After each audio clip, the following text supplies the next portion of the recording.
Bangladesh premier লিগের BPL আগামী আসরে সিলেট টাইটান্সের হয়ে খেলবেন ইথান ব্রুক। ইংল্যান্ডের পেস বোলিং অলরাউন্ডারকে দলে নেওয়ার বিষয়টি আনুষ্ঠানিকভাবে জানিয়েছে ফ্রাঞ্চাইজিটি। বিপিএল এর পুরো মৌসুমই পাওয়া যাবে 24 বছর বয়সী ব্রুকসকে। বিপিএল দিয়ে ফ্রাঞ্চাইজি ক্রিকেটে অভিষেক হতে যাচ্ছে তার।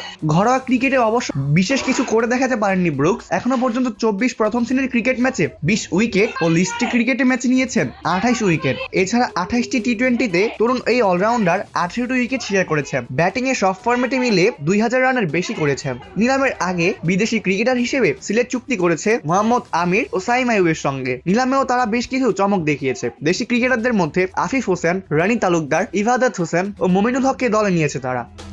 বিদেশিদের মধ্যে দলটিতে আরো আছেন অ্যাঞ্জেলো ম্যাথিউস ও অ্যারন জোন্স। আগেই জানা গেছে মঈন আলীর সঙ্গে কথা চলছে ফ্রাঞ্চাইজিটির। সবকিছু ঠিক থাকলে 4 জানুয়ারির পর দলটির হয়ে বিপিএল খেলতে দেখা যাবে মঈন আলীকে। সেই সঙ্গে তারা যদি সেমিফাইনালে জায়গা করে নিতে পারে তাহলে সিমরন হেটমায়ার খেলতে পারেন তাদের হয়ে। এই বিষয়টিকে নিশ্চিত করেছে ফ্রাঞ্চাইজিটির বিশ্বস্ত একটি সূত্র। এরই মধ্যে জানা গেছে সিলেট টাইটান্সের প্রধান কোচের দায়িত্ব পালন করবেন সোহেল ইসলাম, আর ব্যাটিং কোচ হিসেবে দায়িত্ব পালন করবেন জাতীয় দলের সাবেক ওপেনার ইমরুল কায়েস।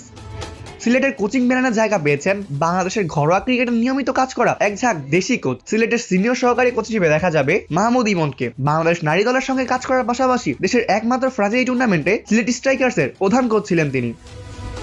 আগামী আসরে দলটির পেস বোলিং কোচ হিসেবে কাজ করবেন সৈয়দ রাসেল। এর আগে ঢাকা প্লাটুন ও সিলেট স্ট্রাইকার্সের হয়ে বিপিএল এ কাজ করার অভিজ্ঞতা আছে তার। স্পিন বোলিং কোচের দায়িত্ব সামলাবেন এনামুল হক জুনিয়র। জিম্বাবুয়ের বিপক্ষে বাংলাদেশের প্রথম টেস্ট জয়ী দলের সদস্য ছিলেন তিনি।